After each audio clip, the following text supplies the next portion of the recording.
So ఈ మాటలు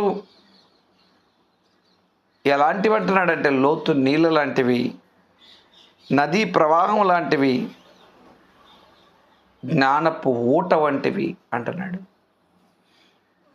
లోపల ఒక ఊట ఉంది, అది కనిపించదు, కానీ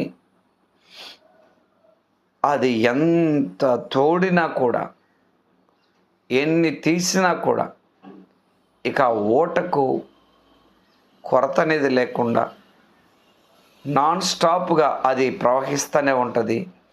ఆ ఊటలో నుంచి జలము పైకి ఉబుకుతూనే ఉంటాయి. మనుషుల మాటలు కూడా గలగల పారే సెలయేరులాగా, నదీ ప్రవాహంలాగా, సముద్రపు కెరటాల్లాగా ఆ యొక్క ప్రవాహము అలా పొంగి పొర్లుతూనే ఉంటుంది.